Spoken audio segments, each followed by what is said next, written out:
پھر تک رہیں گے۔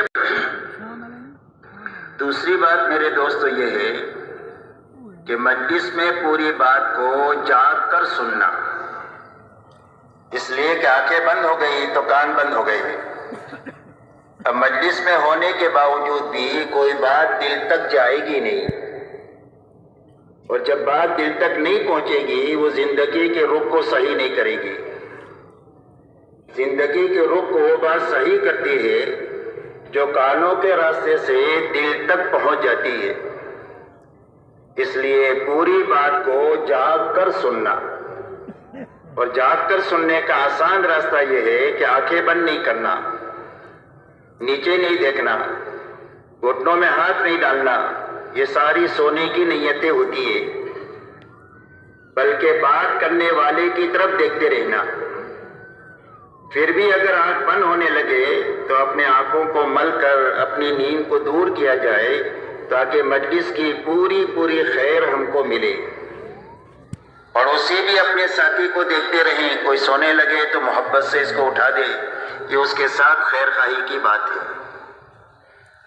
اسی کے بعد پوری بات کو دھیان اور توجہ سے سننا کہ جسم بھی یہاں ہے اور دل دماغ بھی یہاں ہے، تاکہ بات صحیح جگہ پر پہنچ جائے۔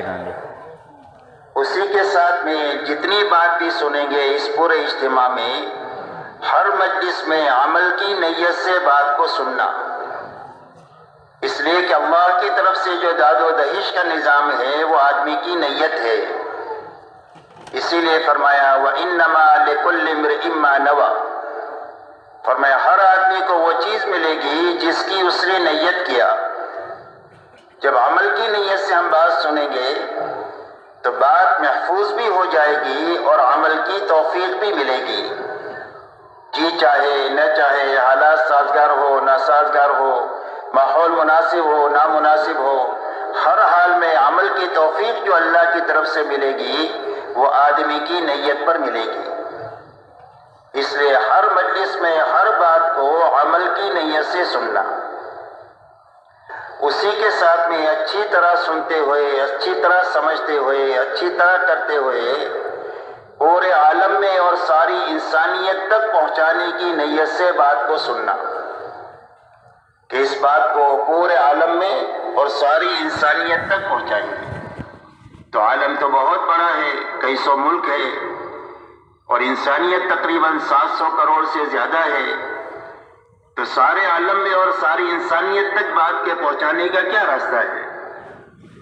کہ پورے عالم میں اور ساری انسانیت تک بات کے پہنچانے کا راستہ یہ ہے کہ جہاں تک اور جتنوں تک جا سکتے ہیں اپنی زندگی میں خود جانا، اور جہاں تک نہیں جا سکے اور جتنوں تک نہیں جا سکے وہاں تک بات کو پہنچانے کے لیے اپنی زندگی میں بہترین کام کرنے والے آدمی اور بہترین عملہ تیار کرنا،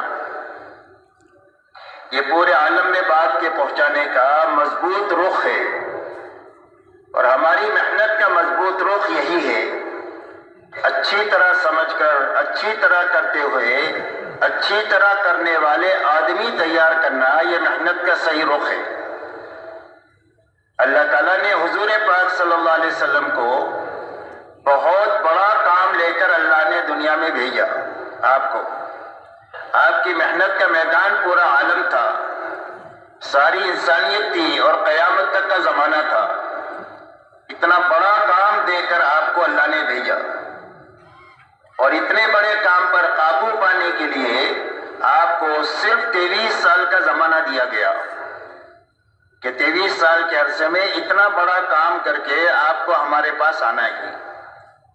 تو اتنے بڑے کام پر قابو پانے کے لیے آپ نے محنت کا کیا رخ لیا؟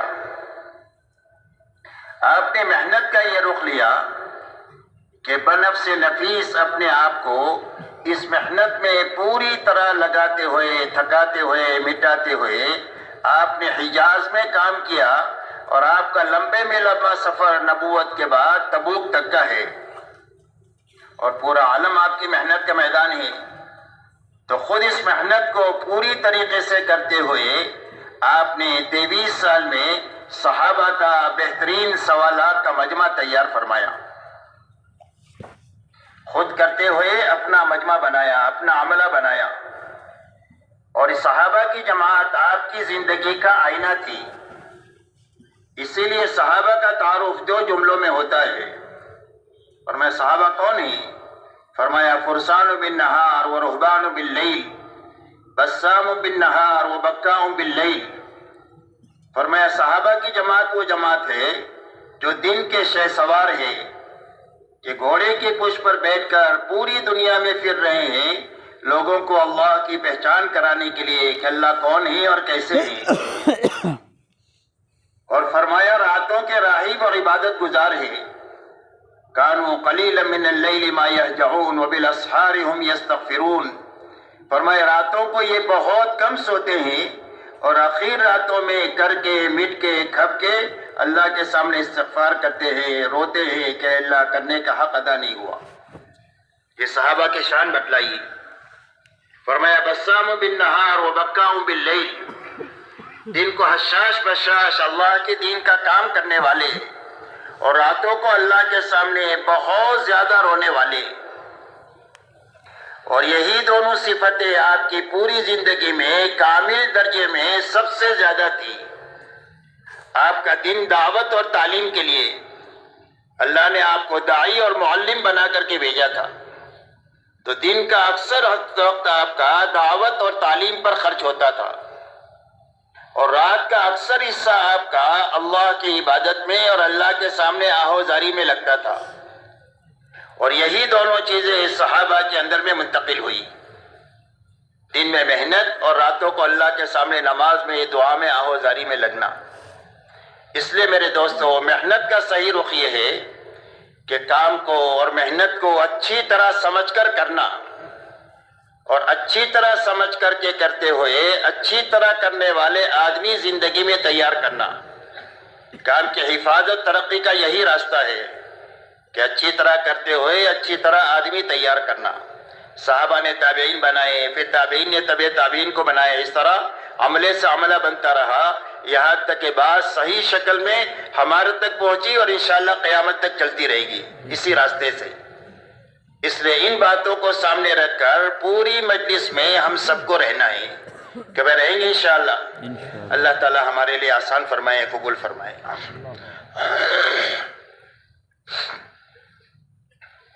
میرے محترم بزرگوں، دوستو، سمجھنے کی اور پوری امت اور انسانیت کو سمجھانے کی بات یہ ہے کہ روئے زمین پر بسنے والے ہر ایک مرد اور ہر ایک عورت کی دنیا اور آخرت کے بنانے کے لیے اللہ نے اپنے پاس سے دین اتارا ہے، اور اللہ نے اپنی سنت روئے زمین پر یہ جاری فرمائی ہے کہ جو کوئی بھی دینداری کے ساتھ جیے گا اور دینداری پر مرے گا، اللہ دنیا بھی اس کی اچھے سے اچھی بنا دیں گے اور اس کے آخرت بھی اچھے سے اچھی بنائیں گے۔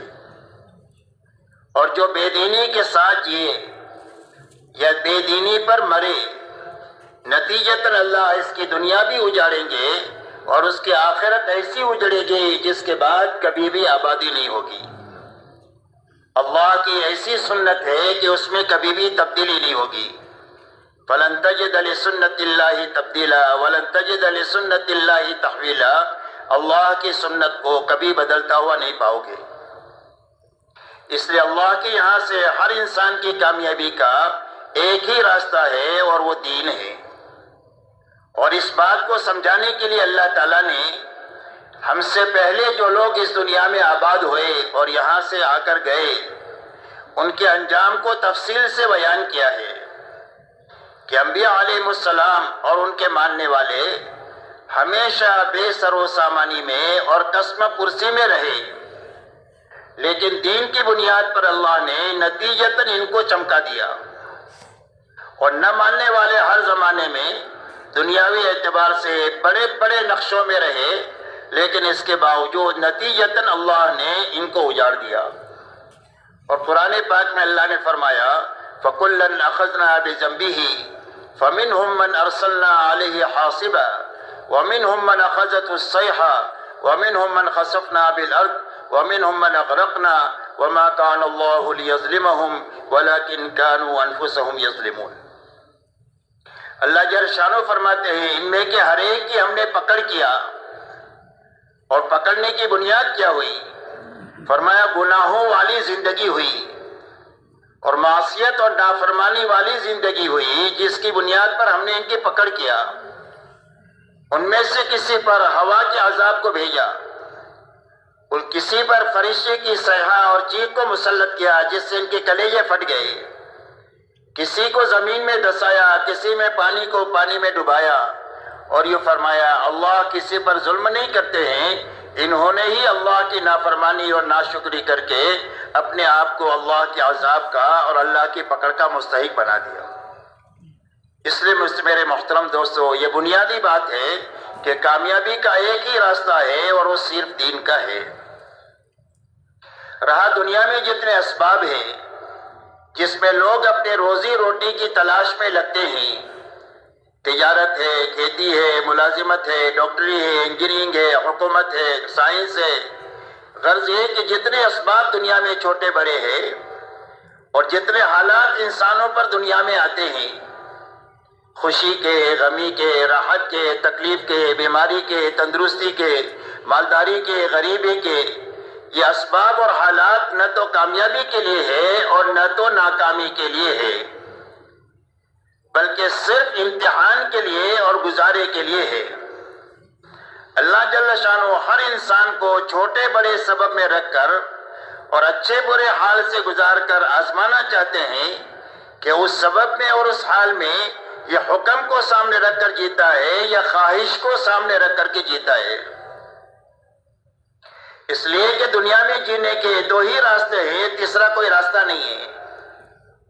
ایک راستہ حکموں والا راستہ ہے اور ایک راستہ خواہشات والا راستہ ہے۔ حکموں والا راستہ یہ نبیوں والا راستہ ہے جو جنت کا راستہ ہے، اور خواہشات والا راستہ فرعون کا، شداد کا، حامان کا، ابی بن خلف کا راستہ ہے جو جہنم کا راستہ ہے۔ اللہ جل شانہ نے آزمانے کے لیے ان اسباب اور حالات کو پیدا کیا ہے، باقی کامیابی کا تعلق اللہ نے صرف دین کے ساتھ میں رکھا ہے۔ اسی لیے ہم سے پہلے جو لوگ دنیا میں گئے ان کے واقعات کو اللہ نے بیان فرمایا ہے کہ حضرت سلیمان علیہ السلام اور داؤد علیہ السلام کو اللہ نے بہت بڑی حکومت دیا تھا، اور ان دونوں کو حکومت کے نقشے میں رکھ کر اللہ نے چمکا دیا اور کامیاب کر دیا۔ اور فرعون اور نمرود کے پاس میں بھی بڑی حکومت تھی، اللہ نے ان دونوں کو حکومت میں رکھ کر اجاڑ دیا اور ناکام کر دیا۔ مال قارون کے پاس تھا، اللہ نے قارون کو اس کے مال کے ساتھ زمین میں دھسا دیا اور قیامت تک دھستا ہی چلا جائے گا۔ اور مال عبد الرحمن ابن عوف رضی اللہ تعالیٰ عنہ کے پاس میں بھی تھا، اور اتنا مال تھا کہ جب ان کے انتقال کے بعد ان کی وراثت کو تقسیم کرنے کے لیے لوہے کی اینٹوں کو کاٹا گیا تو کاٹنے والوں کے ہاتھوں میں چھالے پڑ گئے، لیکن اتنے مال نے ان کو نقصان نہیں دیا۔ ان 10 صحابہ میں سے ہے جن کو اللہ کے نبی صلی اللہ علیہ وسلم نے دنیا ہی میں جنت کی بشارت دی ہے۔ تو مال ایک طرف ہے، مال دوسری طرف ہے، ایک طرف ناکامی ہے، ایک طرف کامیابی ہے۔ ایسے ہی وزارت حامان کے پاس تھی، اللہ نے حامان کو وزارت میں اجاڑ دیا، اور یوسف علیہ السلام کو اللہ تعالیٰ نے وزارت میں چمکا دیا۔ تجارت مہاجرین کے پاس تھی، مکہ والے تجارت پیشہ تھے، اللہ نے ان کو تجارت میں چمکا دیا۔ قوم شعیب کو تجارت میں اللہ نے اجاڑ دیا۔ باغات انصار مدینہ کے پاس میں تھی، اللہ نے ان کو چمکا دیا باغات میں رکھ کر کے، اور ان کی کھجوریں آج تک پوری دنیا کھا رہی ہے، اللہ نے اتنی برکت عطا فرمائی۔ دوسری طرف قوم سبا کے پاس بڑے بڑے لمبے چوڑے باغات تھے، اللہ نے ان کو ان باغات میں رکھ کر اجاڑ دیا۔ میرے محترم دوستو، یہ بنیاد سمجھائی ہے کہ اللہ کے یہ اسباب کامیابی ناکامی کے نہیں ہیں، بلکہ ان اسباب میں دینداری کامیابی کا سبب ہے اور ان اسباب میں بے دینی ناکامی کا سبب ہے۔ اسی لیے دعوت اور تبلیغ کی محنت سے کسی کا سبب چھڑانے کی محنت نہیں ہے اور کسی کے حال کو بدلنے کی محنت نہیں ہے، بلکہ یہ محنت اس بات کی ہے کہ جتنے ایمان والے جہاں کہیں بھی آباد ہیں وہ اپنی زندگی میں محنت کر کے اتنی طاقت پیدا کر لے کہ اس شعبوں میں حکموں پر چلنا آسان ہو جائے، خواہش سے نکلنا آسان ہو جائے۔ اس کی محنت دعوت اور تبلیغ کے راستے سے ہے، اس لیے کہ جب حکموں کے ساتھ آدمی زندگی گزارے گا اپنی زندگی کے ہر شعبے میں اور اپنے ہر حال میں، تو اس کے ہر حال میں رہتے ہوئے اللہ اس کو کامیاب بھی کر دیں گے، برکت اور رحمت والی زندگی اس کو عطا فرمائیں گے۔ اسی لیے فرمایا ایک آدمی تاجر ہے تو اس کی تجارت دنیا نہیں ہے، دین ہے، اگر سچائی اور امانت داری کے ساتھ یہ کرتا ہے۔ اسی لیے فرمایا التاجر الصدوق الامین مع النبیین والصدیقین والشہداء، فرمایا سچا اور امانت دار تاجر کل قیامت کے دن نبیوں کے ساتھ، صدیقین کے ساتھ اور شہداء کے ساتھ اٹھایا جائے گا۔ اس کی تجارت دنیا نہیں ہے، اس کی تجارت دین ہے، اس سے اس کی آخرت بھی بنے گی، اس کی دنیا بھی اللہ بنائیں گے۔ ایک آدمی کھیتی کرتا ہے، فرمایا جب تک کھیتی ہری بھری ہوتی ہے وہ اللہ کی پاکی بیان کرتی ہے اور اس کا ثواب کسان کو ملتا ہے۔ اگر اس کھیتی میں سے جانور دانہ کھا جائے یا چور چوری کر جائے، فرمایا اس پر اس کو صدقے کا ثواب ملے گا کسان کو۔ ایک آدمی کے نصیب میں مزدوری ہے، غریب بنایا اللہ نے، فرمایا صبح سے شام تک یہ مزدوری کرتا ہے، امانت داری کے ساتھ، سچائی کے ساتھ، کام میں بھی چوری نہیں کرتا اور مال میں بھی چوری نہیں کرتا ہے، تو فرمایا اس حال میں شام کو واپس آتا ہے کہ اللہ تعالیٰ اس کو مقدر کی روزی بھی دے دیتے ہیں اور اللہ تعالیٰ اس کے سارے گناہوں کو بھی معاف فرما دیتے ہیں۔ دن بھر کی محنت سے گناہ بھی معاف ہو جائیں گے، مقدر کی روزی بھی مل جائے گی اور برکت والی ملے گی کہ کتنی بھی تھوڑی ہوگی لیکن ضرورت اٹکے گی نہیں، ضرورت پوری ہو جائے گی، اور اس برکت کے راستے سے آخرت بھی اللہ تعالیٰ بنا دیں گے۔ فرمایا ایک آدمی کے نصیب میں اللہ نے حکومت رکھی ہے، ملک کا، اقلیم کا، اللہ نے اس کو بادشاہ بنایا ہے، لیکن وہ بادشاہت میں انصاف کے ساتھ میں بادشاہت کرتا ہے اور انصاف کے ساتھ حکومت کرتا ہے، تو فرمایا اس کی حکومت دنیا نہیں ہے، اس کا حکومت کرنا دین ہے، اور اللہ تعالیٰ اس کا وہی کرام فرمائیں گے کہ قیامت کے دن میں جب کہ اللہ کے عرش کے سوا کوئی سایہ نہیں ہوگا، اللہ اس کو عرش کے سائے میں جگہ عطا فرمائیں گے جو دنیا میں حکومت انصاف کے ساتھ کرے۔ اس لیے ہمارے کام سے کسی کی حکومت لینا مقصود نہیں ہے اور کسی کا مال لینا مقصود نہیں ہے، بلکہ اس مقصد سے مقصود یہ ہے کہ جو جس حال میں ہے اس حال میں اللہ کے دین پر چلنے کی طاقت پیدا کر دے اور حرام سے بچنے کی طاقت پیدا کر دے۔ اس لیے کہ آدمی اپنے دین پر جو چلے گا وہ اندر کی طاقت سے چلے گا، معلومات کی وجہ سے آدمی دین پر نہیں چل سکتا، اور آدمی وسائل کی وجہ سے دین پر نہیں چلتا کہ مسجد ہوگی تو نماز پڑھے گا، ایسا نہیں ہے۔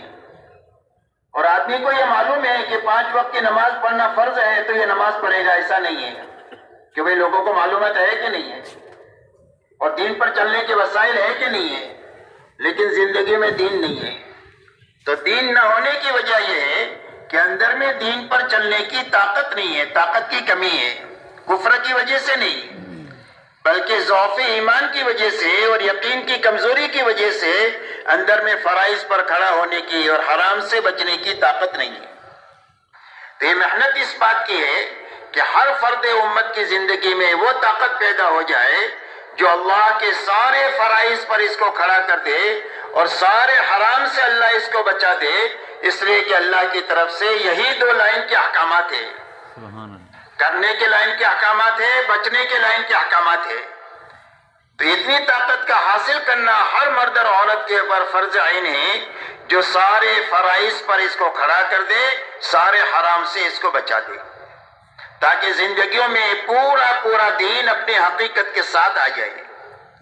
اس لیے کہ کامیابی اللہ کی طرف سے جو ملے گی وہ پورے دین پر ملے گی۔ اگر زندگیوں میں دین ادھورا ہوگا، اور ادھورا دین اس کو کہتے ہیں کہ کرنے کے کچھ کام کیے کچھ نہیں کیے، بچنے کی کچھ چیزوں سے بچے کچھ چیزوں سے نہیں بچے، تو یہ ادھورا دین ہے۔ جب زندگیوں میں ادھورا دین ہوگا تو اللہ کی مدد آنے کے بجائے اللہ کی طرف سے دنیا میں حالات آئیں گے، پریشانی کے، مصیبتوں کے. اسی لیے فرمایا ما اصابکم من مصیبت فبما کسبت ایدیکم ویعفو عن کثیر.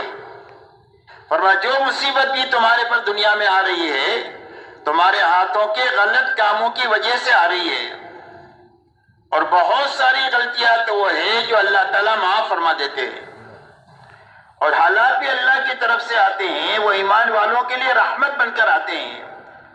اسی لیے فرمایا وَلَنُذِيقَنَّهُم مِّنَ الْعَذَابِ الْأَدْنَىٰ دُونَ الْعَذَابِ الْأَكْبَرِ لَعَلَّهُمْ يَرْجِعُونَ. اللہ جل شانہ فرماتے بڑے عذاب سے جو موت سے شروع ہوگا. دنیا میں چھوٹے چھوٹے حالات ہم لاتے ہیں، چھوٹی چھوٹی پریشانیاں لاتے ہیں، اور پریشانیاں لانے کی وجہ یہ ہے تاکہ ان پریشانیوں سے گھبرا کر ہماری طرف رجوع کرے، ہماری طرف لوٹے اور توبہ دلہ کر کے ہم کو راضی کر لے. اس لیے یہ بنیادی بات سمجھنے کی ہے کہ اللہ کی مدد اور کامیابی جو پوری پوری ملے گی وہ پورے دین پر ملے گی. ادھورا دین ہوگا تو دنیا میں مصائب اور حالات آئیں گے، اور آخرت میں عذاب ہوگا. اللہ کسی کو معاف کر دے تو اللہ کو کوئی پوچھنے والا نہیں، لیکن ضابطے کی بات یہ ہے.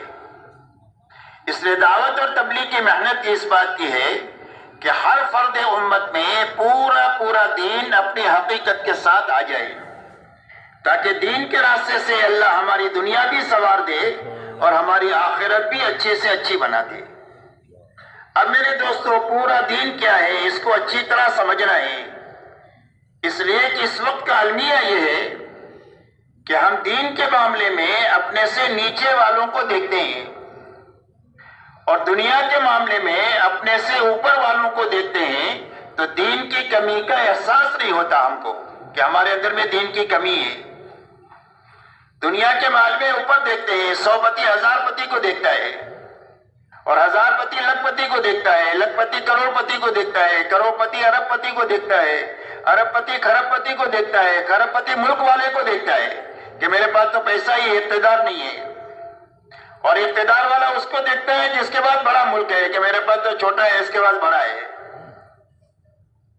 تو جو جس حال میں ہے وہ سمجھ رہا ہے کہ میں فقیر ہوں، میرے پاس کچھ نہیں ہے، میرے پاس اور ہونا چاہیے. اور دین کے معاملے میں ہر آدمی اپنے سے نیچے والوں کو دیکھتا ہے. ایک آدمی 5 وقت کا نمازی ہے تو 3 وقت والے کو دیکھتا ہے. الحمدللہ میں تو 5 وقت کا نمازی ہوں، بہت سارے مسلمان صرف 3 ہی وقت کی پڑھتے ہیں. الحمدللہ میں تو پکا مسلمان ہوں. اور 3 وقت والی جمعہ والے کو دیکھتا ہے، اور جمعہ والا اس کو دیکھتا ہے جو جمعہ کی بھی نہیں پڑھتا کہ ہم تو جمعہ پڑھتے ہیں، بہت سارے لوگ جمعہ بھی نہیں پڑھتے، ہم تو ان سے اچھے ہیں. اور جو جمعہ نہیں پڑھتے ان کو دیکھتے ہیں جو شرابی کبابی ہے کہ بھئی ہم نمازی تو نہیں پڑھتے، باقی کچھ غلطیاں تھوڑی کرتے ہیں، ہم تو شریف آدمی ہیں. اور جو شرابی کبابی ہے ان کو دیکھتے ہیں جو کلمہ نہیں پڑھتے کہ بھئی ہم تو کلمہ پڑھتے ہیں، جنت تو ہماری ہے. تو ہر آدمی اپنے دین کے بارے میں مطمئن ہے، حالانکہ بے دینی کوٹ کوٹ کے اس کی زندگی میں بھری ہوئی ہے، لیکن دین کی کمزوری کا احساس نہیں ہے اور دین کی کمی کا احساس نہیں ہے، اس لیے کہ جہاں دیکھنا چاہیے وہاں ہم دیکھتے نہیں ہیں. اس لیے کہ ہم کو یہ حکم ہے کہ دنیا کے معاملے میں اپنے سے نیچے والوں کو دیکھو، تو جو نعمت اللہ نے دی ہے اس کا شکر پیدا ہوگا. اور دین کے معاملے میں اپنے سے اوپر والوں کو دیکھو تاکہ اپنی دین کی کمی ہر وقت میں ہماری پر کھلتی رہے اور دینی کمزوری سامنے آتی رہے. اسی لیے کہتے ہیں کہ کوئی بھی آدمی صابرین میں سے اور شاکرین میں سے بن نہیں سکتا ہے جب تک دنیا کے معاملے میں نیچے نہ دیکھنے اور دین کے معاملے میں اوپر نہ دیکھے. اور اللہ تک پہنچنے کا اور اللہ کی رضا تک پہنچنے کا اور جنت تک پہنچنے کا یہی راستہ ہے صبر اور شکر کا، کہ آدمی زندگی گزارے شکر کے ساتھ اور آدمی زندگی گزارے صبر کے ساتھ. اگر یہ 2 صفتیں آدمی کی زندگی میں آ گئی تو یہ اللہ کو راضی کر لے گا، اللہ کی رضا پر موت آ جائے گی، ہمیشہ ہمیشہ کی جنت مل جائے گی. اور اس کا راستہ یہ بتلایا کہ دنیا کے معاملے میں اپنے سے نیچے والوں کو ہمیشہ دیکھنا اور دین کے معاملے میں ہمیشہ اپنے سے اوپر والوں کو دیکھنا. تو ہمارے لیے معیار کون ہے؟ حق کا معیار کون ہے؟ فرمایا حق کا معیار حضور صلی اللہ علیہ وسلم اور صحابہ کی جماعت ہے۔ آپ سے پوچھا گیا حق کیا ہے؟ فرمایا ما انا علیہ و اصحابی، فرمایا جس پر میں ہوں اور میرے صحابہ ہے وہ حق ہے۔ قیامت تک حق کے سمجھنے کا ایک ہی معیار ہے، وہ حضور پاک صلی اللہ علیہ وسلم اور صحابہ کی جماعت ہے۔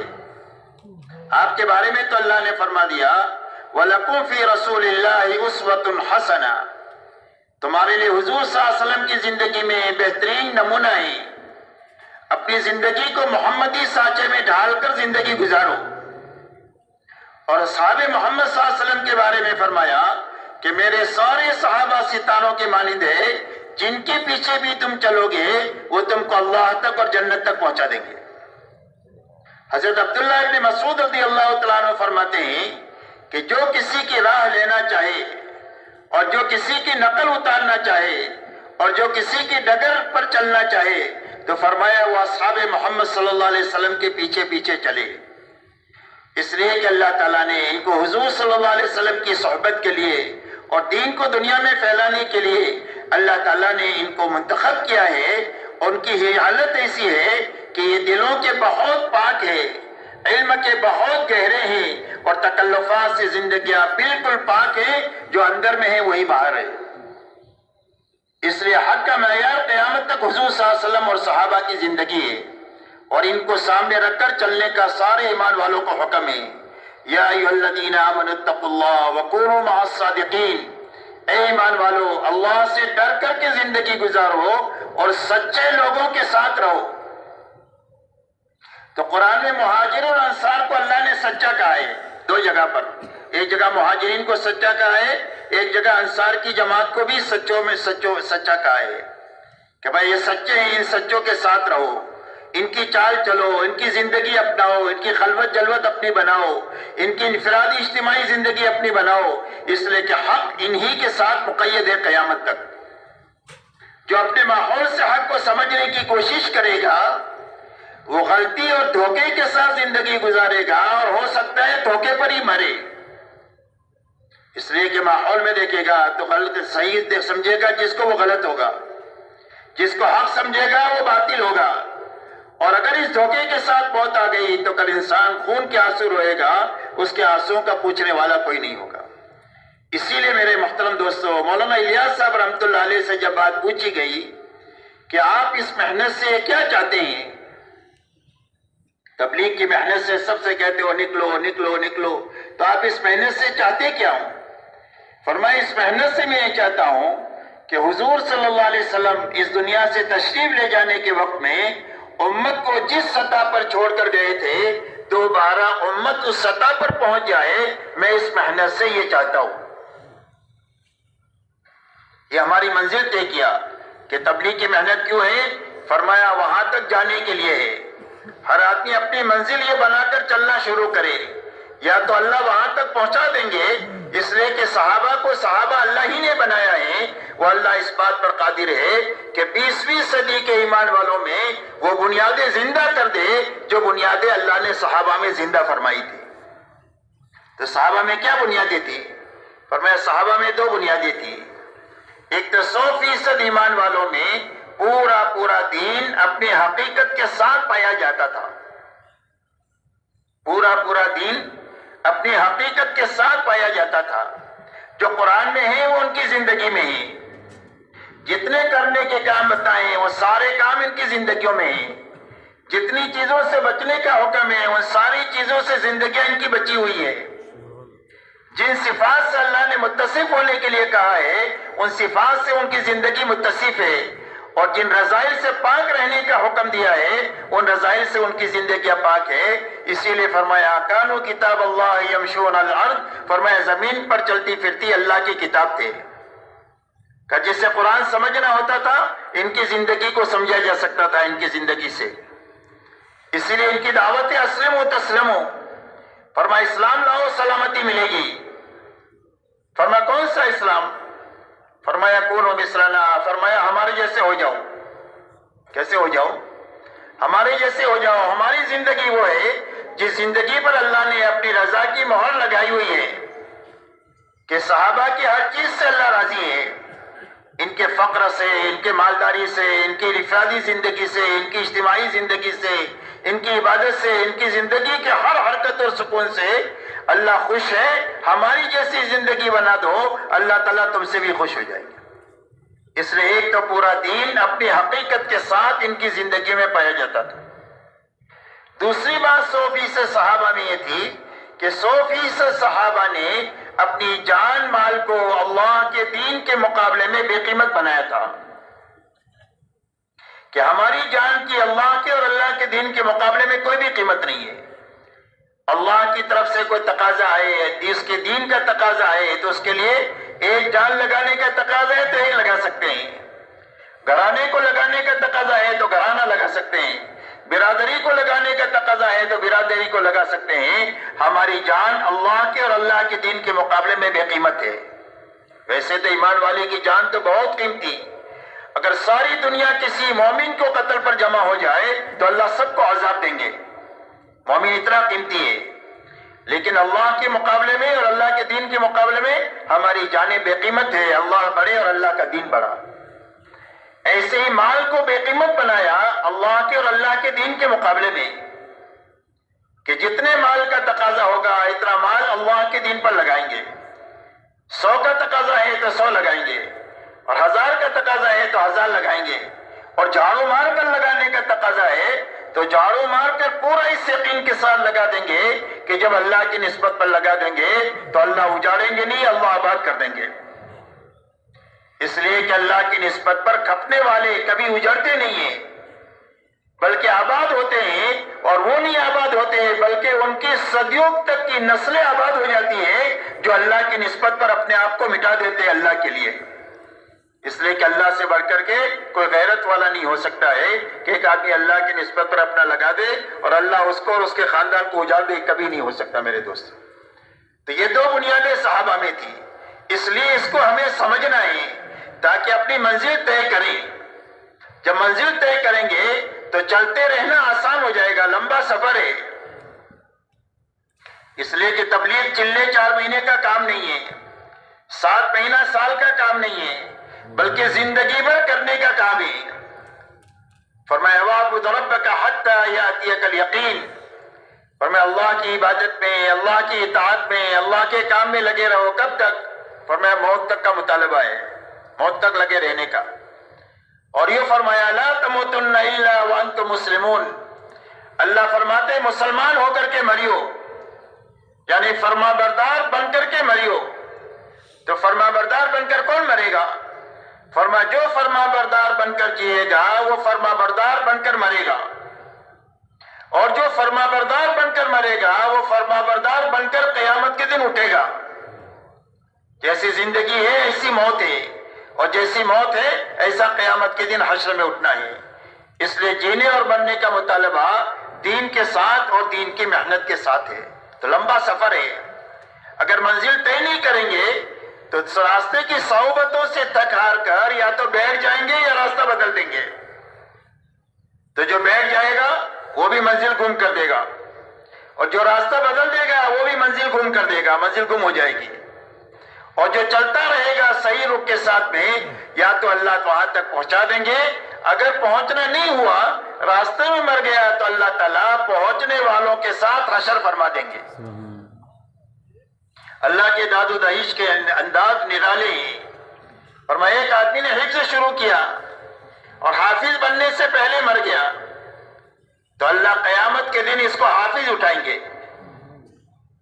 ایک آدمی حج کے لیے لاہور سے روانہ ہوا احرام باندھ کر، اور لاہور کے ایئرپورٹ پر مر گیا تو اللہ قیامت کے دن اس کو حاجی اٹھائیں گے۔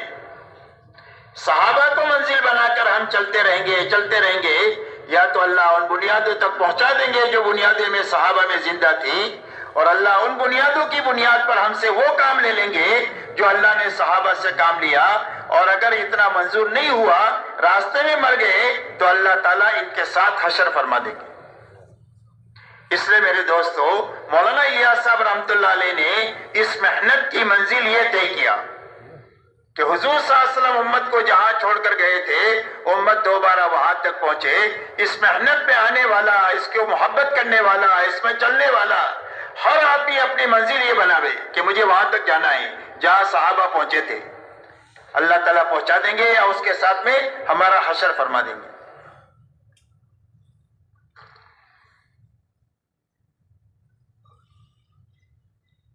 تو ان دو بنیادوں پر حضور صلی اللہ علیہ وسلم نے امت کو چھوڑا تھا. ان بنیادوں کو اچھی طرح سمجھنا ہے. ان بنیادوں میں سب سے پہلی بنیاد لا الہ الا اللہ محمد الرسول اللہ ہے. ایمان 24 گھنٹے فرض ہے. نماز تو دن میں 5 مرتبہ فرض ہے. روزے سال میں 1 مرتبہ فرض ہے. زکوٰۃ سال میں 1 مرتبہ فرض ہے. اور ہر زندگی میں 1 مرتبہ فرض ہے. لیکن ایمان 24 گھنٹے کے اعتبار سے فرض ہے. اللہ نہ کرے اگر ایک آدمی 100 سال ایمان کی حالت میں زندگی گزارنے کے بعد میں چند لمحوں کے لیے اگر ایمان سے نکل جائے گا تو 100 سال کی ساری عبادت اس کی ختم ہو جائے گی. اور 100 سال کفر میں زندگی گزارنے والا 1 مرتبہ دل کی تصدیق کے ساتھ لا الہ الا اللہ محمد الرسول اللہ پڑھ لے گا تو 100 سال کا کفر دھل جائے گا. اور 100 سال کے سارے بڑے بڑے گناہ, سارے قتل, ساری چوری, ساری بدکاری, سارے گناہ 1 مرتبہ کلمہ پڑھنے پر سارے کے سارے ختم ہو جائیں گے. اور ایمان اس لیے 24 گھنٹے کے اعتبار سے فرض ہے. اور ایمان میں ادنا کھوٹ کی معافی کی گنجائش نہیں ہے. فرمایا ان اللہ لا یغفر ان یشرک بہ ویغفر ما دون ذلک لمن یشاء. فرمایا اللہ شرک کے گناہ تو معاف نہیں کریں گے, باقی بڑے بڑے گناہ جس کے لیے بھی چاہیں گے معاف فرما دیں گے. 100 آدمی کے قاتل کو معاف کر دیں گے توبہ کی نیت پر, لیکن شرک کے گناہ کو اللہ معاف نہیں فرمائیں گے. اس لیے میرے دوستو سب سے پہلی بنیاد ہمارے دین کی یہ ہے کہ ہر کلمہ پڑھنے والے کا سب سے پہلے کلمہ بننا چاہیے. اور کلمے کے بننے کے معنی یہ ہے کہ ہر کلمہ پڑھنے والے کے الفاظ صحیح ہوتے ہوئے اس کا یقین یہ بننا چاہیے کہ میری زندگی کے بننے اور بگڑنے کا تعلق ملک و مال سے نہیں ہے, ڈگری اور عہدوں سے نہیں ہے, چیزوں اور سامانوں اور حکومتوں سے نہیں ہے. میری زندگی کے بننے اور بگڑنے کا تعلق صرف ایک اللہ کی ذات کے ساتھ ہے. اللہ ہی زندگی دیتے ہیں, اللہ ہی موت دیتے ہیں, اللہ ہی رات لاتے ہیں, اللہ ہی دن لاتے ہیں. دنیا میں جو کچھ ہو رہا ہے وہ صرف اور صرف اللہ ہی کے کرنے سے ہو رہا ہے. پوری دنیا کے جتنا نظام ہے وہ اللہ کے امر کے ساتھ جڑا ہوا ہے. جب تک بقا کا امر ہے, جب تک پوری دنیا باقی ہے. جب اللہ فنا کا امر لائیں گے تو پوری دنیا ختم ہو جائے گی. آسمان ٹوٹ جائے گا, پہاڑ روئی کے گالوں کی طرح اڑ جائیں گے, سمندروں کا پانی خشک ہو جائے گا, سارے انسان اور جنات مر جائیں گے اور سارے فرشتے بھی مر جائیں گے. اللہ فرمائیں گے لمن الملک اليوم, آج کے دن بادشاہت اور ملکیت حکومت کس کی ہے؟ کوئی بھی جواب دینے والا نہیں. اللہ فرمائیں گے للہ الواحد القہار, پہلے بھی ایک تن طرح زبردست اللہ مالک تھے, آج بھی مالک ہے, آئندہ بھی مالک اللہ ہی رہیں گے. اس لیے میرے محترم دوستو زندگی کے بننے بگڑنے کا تعلق دنیا کی کسی چیز سے ہے ہی نہیں ہے. اس دھوکے سے نکلنا ہے امت کو تاکہ امیدیں دنیا سے ختم ہو جائے, مخلوق سے, اور ڈر مخلوق کا ختم ہو جائے. اس لیے کہ جتنی بنی ہوئی چیزیں ہیں وہ اللہ ہی کی بنائی ہوئی ہے اور ساری مخلوقات کے بارے میں اللہ کا فیصلہ ہے, چاہے وہ ذرہ ہو یا پہاڑ ہو, چاہے چیونٹی ہو چاہے جبرائیل امین ہو, چاہے قطرہ ہو یا چاہے سمندر ہو, اور چاہے پیسہ ہو یا لاکھوں یا کھربوں ہو, ان سب کے بارے میں اللہ کا فیصلہ ہے لا یملک نفعا ولا ضرا ولا موتا ولا حیاتا ولا نشورا. فرمایا جتنی مخلوقات نظر آ رہی ہے اس کے کسی کے ہاتھ میں بھی کسی کو نفع دینا نہیں ہے, کسی کے ہاتھ میں نقصان دینا نہیں ہے, کسی کے ہاتھ میں کسی کو مارنا نہیں ہے, اور کسی کے ہاتھ میں کسی کو زندہ کرنا نہیں ہے, اور کسی کے ہاتھ میں مار کر دوبارہ زندہ کرنا نہیں ہے. یہ سب کچھ تنے تنہا ایک اللہ ہی کے ہاتھ میں ہے. اللہ ہی نفع نقصان کے مالک ہے, اللہ ہی زندگی اور موت کے مالک ہے، اور اللہ ہی سب کو مار کر کے دوبارہ زندہ کرنے کے مالک صرف تنہا اللہ ہے۔ اس لیے مخلوق سے امید بھی ختم ہو جائے اور مخلوق کا ڈر بھی ختم ہو جائے۔ کیا ختم ہو جائے؟ مخلوق سے امید بھی ختم ہو جائے اور مخلوق سے ڈر بھی ختم ہو جائے، کہ ساری دنیا کے سارے انسان اپنے تمام تر ساز و سامان کے ساتھ میں کسی ایک آدمی کو مارنا چاہے تو وقت سے پہلے اس کو مار نہیں سکتے ہیں، اور کسی کو چند سیکنڈ کی زندگی بڑھانا چاہے تو بڑھا نہیں سکتے ہیں۔ یہ یقین ہمارا بنے تاکہ مخلوق کا ڈر بھی نکل جائے اور مخلوق سے امید بھی ہماری ختم ہو جائے۔ ہم امید رکھیں گے صرف اللہ سے، ہمارے کام بنانے والے صرف اللہ ہے، اور کاموں کے بگاڑنے والے بھی صرف تنہا اللہ ہے۔ اگر ملک سے زندگی بنتی تو فرعون اور نمرود کی بن جاتی، مال سے زندگی بنتی تو قارون کی بن جاتی، اگر باغات سے زندگی بنتی تو قوم سبا کی بن جاتی۔ ان چیزوں میں زندگیوں کا بننا نہیں ہے، زندگیوں کے بننے بگڑنے کا تعلق صرف ایک اللہ کی ذات کے ساتھ ہے۔ اس لیے میرے دوستو، سب سے پہلے دعوت کی محنت میں یقین کے بنانے کی محنت ہے، کہ ہر آدمی کا یقین یہ بنے کہ میری زندگی کے بننے بگڑنے کا تعلق صرف ایک اللہ کی ذات کے ساتھ ہے۔ اللہ ہی زندگیوں کو بناتے ہیں، اللہ ہی زندگیوں کو اجاڑتے ہیں۔ آج تک جتنوں کی بنی ہے اللہ کے بنانے سے بنی ہے، اور آج تک جتنوں کی اجڑی ہے اللہ کے اجاڑنے سے اجڑی ہے۔ یہ یقین ہمارا بنے تاکہ مخلوق کا ڈر بھی نکل جائے اور مخلوق سے امید بھی ختم ہو جائے۔ اسی کے ساتھ ہمارا یقین یہ بنے کہ ہماری زندگی کے بننے کا تعلق اللہ کی ذات کے ساتھ ہے، اور اللہ کے یہاں سے زندگی کے بنانے کا ایک ہی ضابطہ ہے، اندھادھند نظام نہیں ہے کہ اس کی بنا دیا اس کی اجاڑ دیا، ایسا نہیں ہے۔ اللہ علیم ہے اور حکیم ہے، اللہ کا علم بھی بڑا اور اللہ کی حکمت بھی بڑی، تو اللہ اپنے علم اور حکمت سے زندگیوں کو بناتے بھی ہے اور بگاڑتے بھی ہے، اور بنانے کا ایک ہی ضابطہ ہے، اور وہ صرف محمد الرسول اللہ ہے۔ فرمایا کس کی زندگی اللہ بنائیں گے؟ فرمایا جو محمدی سانچے میں ڈھل کر زندگی گزارے گا اور جو محمدی بن کر کے مرے گا، اللہ اس کی زندگی کو بنا دیں گے۔ جھوپڑے میں ہے تو جھوپڑے میں بنا دیں گے، محل میں ہے تو محل میں بنا دیں گے، غریب ہے تو غربت میں بنا دیں گے، اور مالدار ہے تو مالدار میں بنا دیں گے، بیمار ہے تو بیماری میں بنا دیں گے، تندرست ہے تو تندرستی میں بنا دیں گے۔ جس حال میں بھی ہے محمدی بن کر یہ جیے گا اور محمدی بن کر کے یہ مرے گا، اللہ اس کی زندگی کو بنا دیں گے۔ زندگی کے بنانے کا ایک ہی ضابطہ ہے، اور وہ محمدی بن کر جینا اور محمدی بن کر کے مرنا ہے۔ اس لیے دعوت اور تبلیغ کی محنت اس بات کی ہے کہ ہر ایمان والا اپنے سر کے بالوں سے لے کر پیر کے ناخن تک محمدی بن کر جینا سیکھ لے، محمدی بن کر کے مرنا سیکھ لے، تاکہ جس حال میں ہے اللہ تعالیٰ اس کی زندگی کو اچھے سے اچھی بنا دے۔ اور دنیا کی زندگی اچھی بننے کے معنی یہ ہے کہ اللہ دلوں میں اطمینان، چین اور سکون دیں گے۔ جھوپڑے میں ہے لیکن چین اور سکون ہوگا، آپس میں محبتیں اللہ دیں گے، جھگڑے ختم ہو جائیں گے، دین کی وجہ سے محبتیں زندہ ہو جائے گی، محبتوں سے زندگی آسان ہو جاتی ہے، دعاؤں میں قبولیت پیدا کر دیں گے۔ دنیا حالات کا گھر ہے، کبھی خوشی ہے کبھی غم ہے، تو حالات سے حل کیسے نکلے گا آدمی؟ اور وہ اللہ کے نکالنے سے نکلے گا، اور اللہ سے نکلنے کا راستہ حالات کا صرف زاری کا ہے اور دعا کا ہے۔ تو اللہ دعاؤں میں قبولیت دے دیں گے ہر ایمان والے کی، جب اللہ سے کہے گا تو اللہ اس کی دعا پر اس کے کام بنا دیں گے۔ مقدر کی تھوڑی روزی زیادہ روزی حلال اور برکت والی بنا کر کے دیں گے، کہ تھوڑی ہے لیکن کافی ہے، تھوڑی ہے لیکن برکت ہے، نسلیں کھا رہی ہے اس میں سے، گھرانے کھا رہے ہیں، اللہ تعالیٰ اتنی برکت عطا فرمائیں گے۔ ایک پیالے میں 70 صحابہ دودھ پی رہے ہیں، اللہ وہ برکتیں دکھائیں گے دوبارہ، دین کی برکت سے اور محمدی بننے کی برکت سے۔ اس لیے میرے دوستو، یہ محنت اس بات کی ہے کہ سب سے پہلے ہر ایمان والے کا کلمہ ٹھیک ہو جائے، یقین بھی ٹھیک ہو جائے، اور زندگی بھی سر کے بالوں سے لے کر پیر کے ناخن تک محمدی سانچے میں ڈھل جائے۔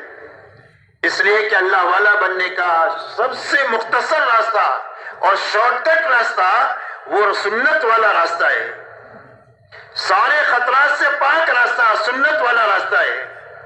محفوظ طریقے سے اللہ تک آدمی پہنچ جائے گا سنت کے راستے سے۔ اس لیے کہ جب سنت والی زندگی ہوگی تو نفس اور شیطان کے عمل دخل سے آدمی محفوظ ہو جائے گا۔ حدیث پاک میں آتا ہے کہ آدمی نے گھر کا دروازہ بند کیا بسم اللہ کہہ کر، اور آدمی نے کھانا شروع کیا بسم اللہ کہہ کر، تو شیطان کہتا ہے یہاں کھانے کی بھی گنجائش نہیں، یہاں رہنے کی بھی گنجائش نہیں، مہر لگ گئی اس کے اوپر۔ شیطان اس گھر میں داخل نہیں ہو سکتا جو گھر کا دروازہ بسم اللہ کر کے رات کو بند ہوگا، اور جس کھانے کو بسم اللہ کر کے شروع کیا جائے گا اس کھانے میں شیطان شریک نہیں ہو سکتا۔ زندگی میں کسی کام میں جو کام سنت کے مطابق ہوگا اس کے اوپر عمل شیطان کا عمل دخل ختم ہو جائے گا۔ اس لیے میرے دوستو سب سے پہلے کلمہ بنانے کی یہ محنت ہے کہ ہر ایمان والے کا اس محنت کے ذریعے سے کلمہ بن جائے، اور کلمے کے راستے سے ہماری عبادت کی لائن ٹھیک ہو جائے۔ اس لیے کہ ایمان اور عبادت یہ دونوں اللہ کے بڑے بڑے حق ہیں۔ ایمان میں کسی کو شریک کرنے کی گنجائش نہیں، ایسی عبادت میں بھی کسی کی شرکت کی گنجائش نہیں۔ عبادت صرف اللہ کا حق ہے اور ایمان صرف اللہ کا حق ہے، یہ دو بڑے بڑے اللہ کے حق ہے، ایمان اور عبادت۔ اس لیے اپنی عبادت کی لائن کو اچھے سے اچھی بنانا، عبادت میں جانی عبادت بھی ہے اور مالی عبادت بھی ہے۔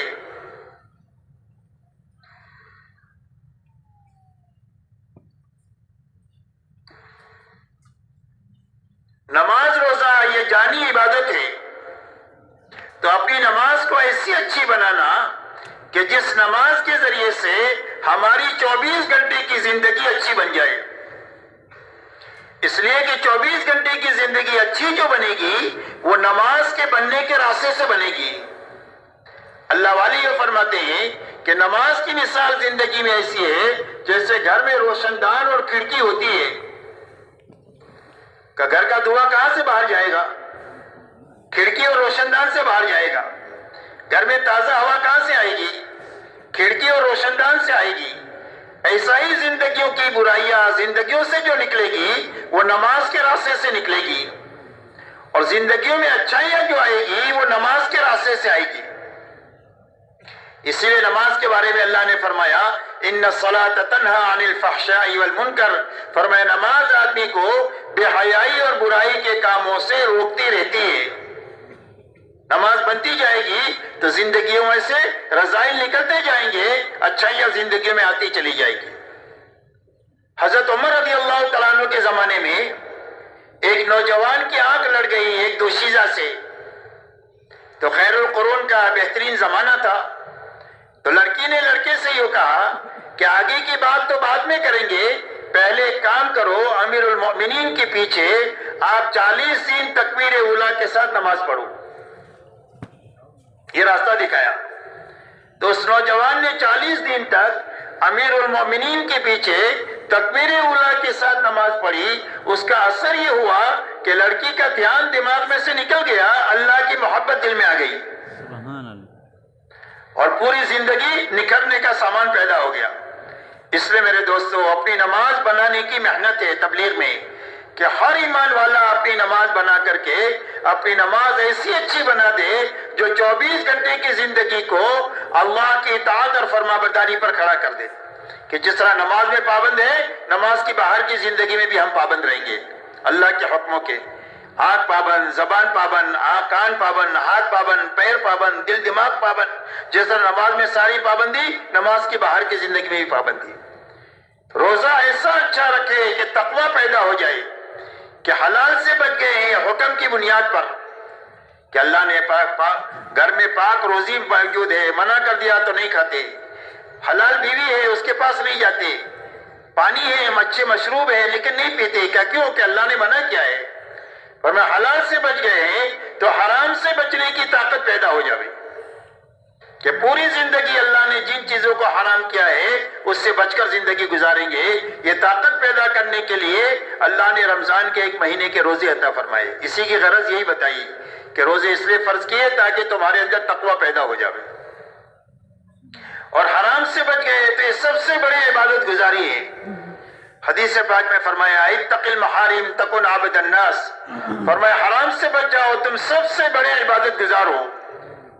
حرام سے بچنا یہ سب سے بڑی عبادت گزاری ہے، 24 گھنٹہ نماز ہے، تسبیح ہے، تلاوت نہیں کر سکتا ہے، لیکن حرام سے بچ کر 24 گھنٹہ آدمی عبادت گزار رہ سکتا ہے اور تقوی زندگی میں آ جائے تو اللہ تعالیٰ غلطیوں کو معاف کر دیں گے، اللہ تعالیٰ روزی میں برکت دے دیں گے، ایسی جگہ سے جہاں سے وہم و گمان بھی نہ ہو۔ کوئی الجھن آ گئی، پریشانی آ گئی، مقدرات ہے آ جاتی ہے، تو الجھن سے نکلنے کی بنیاد تقوی ہے، تقوی کی بنیاد پر اللہ الجھن سے نکال دیں گے، اور نیکی ہوگی تو نیکی کا بھاؤ قیامت کے دن اللہ بڑھا دیں گے، اور نیکی میں وزن جو بڑھے گا وہ تقوی کی برکت سے بڑھے گا۔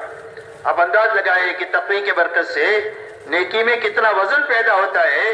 حضرت عمر ابن الخطاب رضی اللہ تعالیٰ عنہ صدیق اکبر سے یہ فرماتے ہیں کہ اگر آپ ایک دن کی نیکی مجھے دے دو، آپ کے وصال کے دن کی نیکی اور آپ کی ہجرت کی رات کی نیکی جس میں آپ ساتھ میں تھے آپ کے، وہ مجھے دے دو تو میں اپنی پوری زندگی کی نیکی آپ کو دینے کے لیے تیار ہوں۔ ایک دن اتنا بھاری اور ایک رات اتنی بھاری، یہ تقوی کی برکت سے ہے۔ صدیق اکبر کو اللہ نے قرآن میں سب سے زیادہ اللہ سے ڈرنے والا بتایا ہے، نبیوں کے بعد سب سے زیادہ اللہ سے ڈرنے والے ہیں۔ اس لیے میرے محترم دوستو، فرمایا ایسے اچھے روزے ہماری اندر اور امت میں زندہ ہو جائے کہ جس کے راستے سے حرام سے بچنے کی طاقت پیدا ہو جائے۔ زکوٰۃ اتنی خوش دلی کے ساتھ ایک ایک پائی کی نکالی جاوے کہ دلوں کا بخل ختم ہو جاوے۔ حج ایسا سیکھ کر اچھی طرح کیا جائے جو پوری زندگی کو اطاعت کے پر کھڑا کر دے، اسی لیے حج ہے، اطاعت سکھانے کے لیے۔ تو اپنی عبادت کی لائن کو اچھے سے اچھی بنانا، یہ دوسری بنیاد ہے ہماری دین کی۔ اسی کے ساتھ تیسری بنیاد ہماری معاشرت ہے، آپس کا رہن سہن ہے اور آپس کے حقوق ہے، اس لیے کہ جتنے تعلقات ہیں اتنے دنیا میں حقوق ہے، اور دنیا تعلقات کی جگہ ہے کہ بادشاہ ہے اور رعیت ہے، یہ تعلق ہے، یہ سیٹ ہے اور نوکر ہے، یہ تعلق ہے، یہ باپ ہے اور یہ بیٹے ہیں اور بچے ہیں، یہ تعلق ہے، یہ میاں ہے اور یہ بیوی ہے، یہ تعلق ہے، یہ بھائی ہے اور یہ بہن ہے، یہ تعلقات ہے، یہ پڑوسی اور یہ پڑوسی، یہ تعلقات ہے۔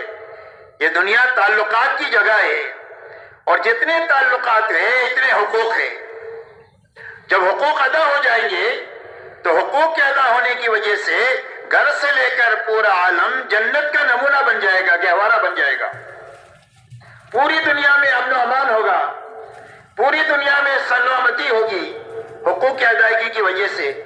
اور اگر حقوق ضائع ہو جائے اور حقوق ایک دوسرے کے مارے جائے تو گھر سے لے کر پورا عالم یہ جہنم کا اکھاڑا بن جائے گا۔ آج دیکھ لو پوری دنیا میں کسی کی جان محفوظ نہیں ہے، کسی کا مال محفوظ نہیں ہے، کسی کی آبرو محفوظ نہیں ہے۔ اس کی بنیاد حقوق کا ضائع کرنا ہے۔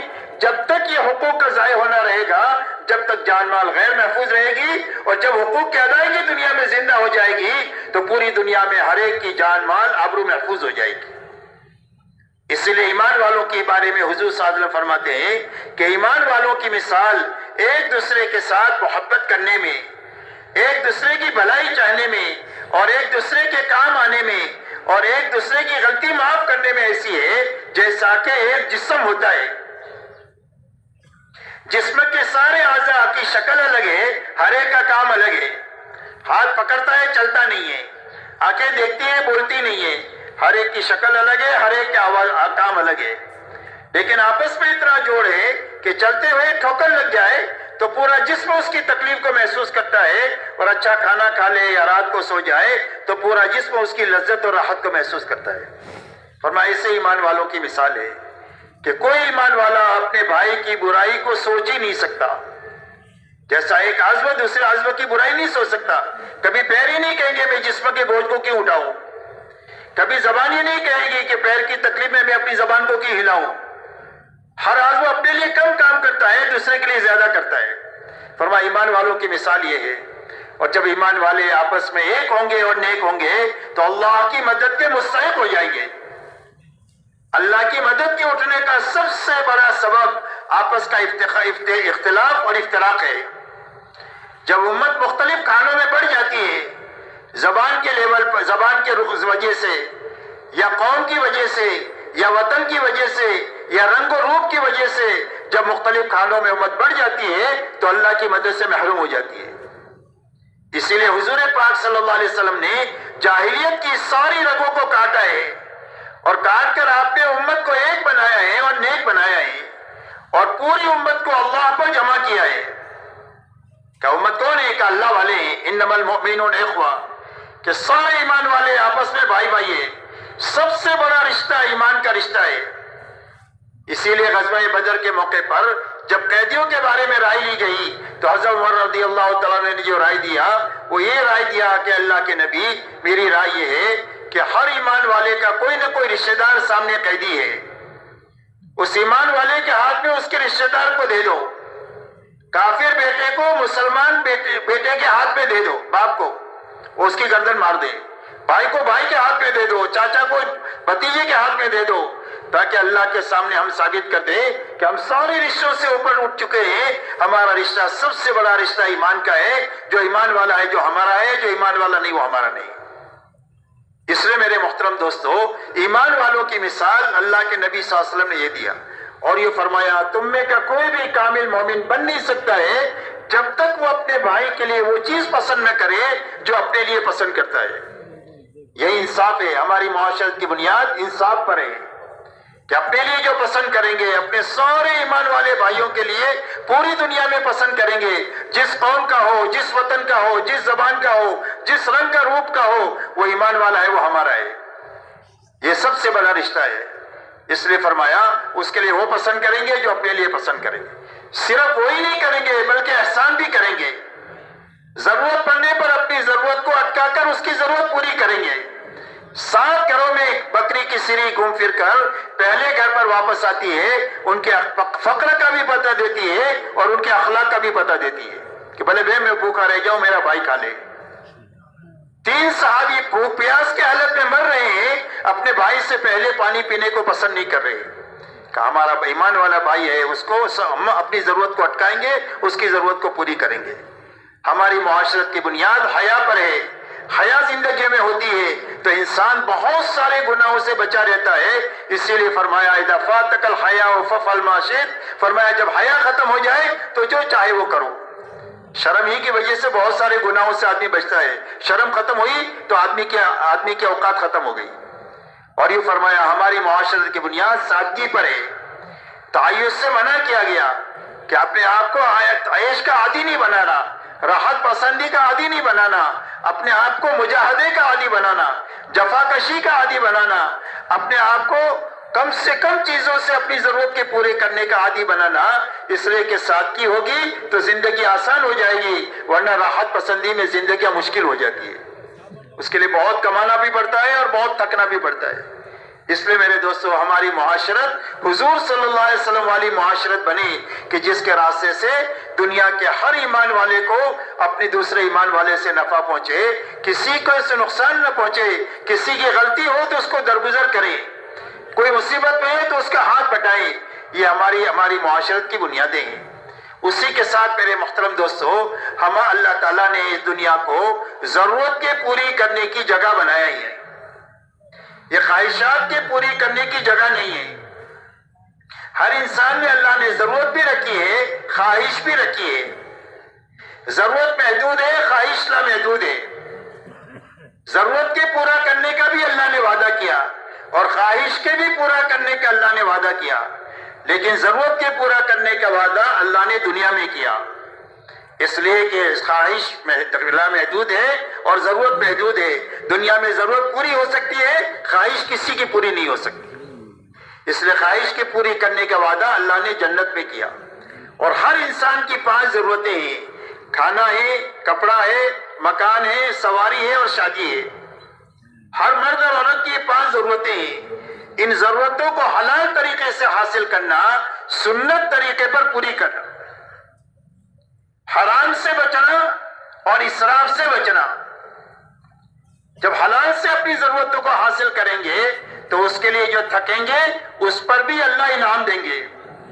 اس لیے کہ ہمارے دین میں ملنگ پنا نہیں ہے اور ہمارے دین میں نفسانیت بھی نہیں ہے. ملنگ پنا بھی غلط لوگوں کا شیوا ہے کہ کچھ کریں گے نہیں، کسی کونے میں پڑیں گے اور گھر والوں کے لیے بوجھ بن کر کے رہیں گے. فرمایا اس کی اجازت نہیں ہے. اور نفسانیت کی بھی اجازت نہیں ہے. نفسانیت کہتے ہیں مادہ پرستی کو، کہ آدمی کی زندگی کا مقصد پیسہ بن جائے، کہ پیسہ آنا چاہیے، حلال سے آئے، حرام سے آئے، جھوٹ سے آئے، دھوکے سے آئے، ملاوٹ سے آئے، پیسہ آنا چاہیے. یہ نفسانیت ہے، یہ بھی غلط لوگوں کا شیوا ہے. اسلام ان دونوں کے بیچ کا صراط مستقیم ہے کہ ہر مسلمان کی گھریلو زندگی ہوگی، ہر مسلمان کی کاروباری زندگی ہوگی، لیکن وہ دینداری کے ساتھ ہوگی اور دین کی محنت کے ساتھ ہوگی. اس پابندی کے ساتھ اللہ تعالیٰ نے اسلام عطا فرمایا. ہمارا دین میں کرو یا مرو نہیں ہے، بلکہ آسانیاں ہیں، اور اتنی آسانیاں ہیں کہ ہر آدمی دین پر ہر زمانے میں ہر حال میں چل سکتا ہے. اللہ نے اتنا آسان دین دیا. اس لیے اپنی ضرورتوں کو حلال طریقے سے حاصل کرنا، سنت طریقے پر پورا کرنا. رہا خواہشات، اس کو آخرت کے لیے چھوڑنا. دنیا میں اللہ نے خواہشات کیوں رکھی ہے ہر آدمی میں لامحدود؟ فرمایا اس کو پورا کرنے کے لیے نہیں رکھی ہے، اس کو حکم کے مقابلے میں توڑنے کے لیے رکھی ہے. جب حکم آئے گا تو اس کے مقابلے میں خواہش آئے گی. تو حکم کو پورا کرنے کے لیے خواہش توڑنے کے لیے رکھی ہے. جب خواہش ٹوٹے گی تو ایمان کا نور ملے گا، ہدایت کا نور ملے گا. دیا جلتا ہے نا تیل تو روشنی ہوتی ہے، پیٹرول جلتا ہے تو گاڑی چلتی ہے. ایسا ہی جب خواہش ٹوٹتی ہے تو ہدایت کا نور ملتا ہے. حدیث پاک میں آتا ہے کہ ایک آدمی راستہ چل رہا ہے، سامنے کوئی حرام چیز آ گئی، اس نے اپنی نگاہ کو نیچی کر لیا، تو فرمایا اللہ اس کو ایمان کی حلاوت نصیب کریں گے جو اپنے دل میں وہ محسوس کرے گا، اس لیے کہ اس نے خواہش کو توڑا ہے حکم کو پورا کرنے کے لیے. ایسا ہی پوری زندگی میں خواہشات اللہ کے حکموں سے ٹکرائے گی. تو حکم پورا کرنا اور خواہش کو توڑنا، یہ توڑنے کے لیے اللہ نے رکھی.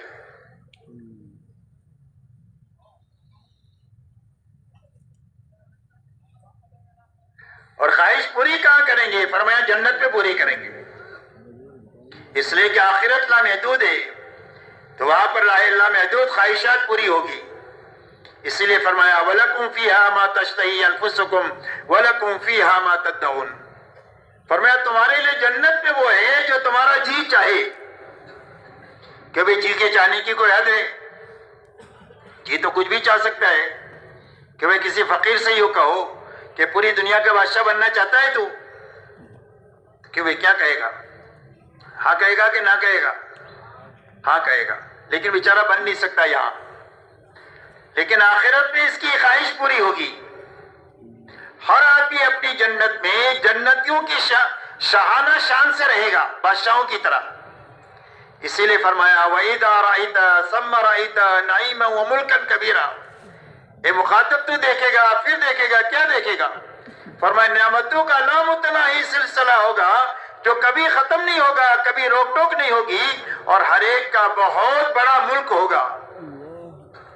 کم سے کم درجے کا جو جنتی ہوگا اس کی جنت پوری دنیا سے 10 گنا بڑی جنت ہوگی. پاکستان سے بڑی نہیں، پوری دنیا سے 10 گنا بڑی جنت ہوگی. اور اس جنت پہ جوان بنا کر داخل کریں گے، کبھی بوڑھا نہیں ہوگا. تندرست بنا کر داخل کریں گے، کبھی بیمار نہیں ہوگا. خوبصورت بنا کر داخل کریں گے، کبھی بدصورت نہیں ہوگا. زندگی دے کر داخل کریں گے جہاں کبھی موت نہیں آئے گی. ہر ایک کی جوانی یوسف علیہ السلام، ہر ایک کا حسن حضرت یوسف علیہ السلام جیسا ہوگا. ہر ایک کی آواز حضرت داؤد علیہ السلام جیسی سریلی ہوگی. ہر ایک کے جوانی حضرت عیسیٰ علیہ السلام جیسی ہوگی. سب کی عمر 33 سال کی ہوگی جنت میں. اور ہر ایک کا قد حضرت آدم علیہ السلام جتنا ہوگا، اور ہر ایک کے اخلاق جناب محمد رسول اللہ صلی اللہ علیہ وسلم جیسے ہوں گے. اور ہر جنتی کو 100 آدمیوں کی طاقت دے کر اللہ جنت میں داخل کریں گے. اللہ کا دیدار ہوگا. جیسے چودھری رات کے چاند کو دیکھتے ہیں کوئی چیز رکاوٹ نہیں بنتی، اس طرح اللہ کے دیدار میں کوئی چیز رکاوٹ نہیں ہوگی. اللہ مہمانی فرمائیں گے، اور ہر آدمی نبیوں کی جو جتنا کام کرے گا وہ نبیوں کی کرسی کے اتنا ہی قریب ہوگا. اور اللہ تعالیٰ کی مہمانی میں سارے جنتیوں کی مہمانی ہوگی. اور ہر نعمت لازوال ہوگی، کبھی ختم نہیں ہوگی، اور کبھی اس پر روک ٹوک نہیں ہوگی. لا مقطوعۃ ولا ممنوعہ، کبھی ختم بھی نہیں ہوگی، کوئی روک ٹوک بھی نہیں ہوگی. اس لیے میرے دوستو اللہ تعالیٰ خواہشات پوری کرنے کے لیے جنت بنائی ہے.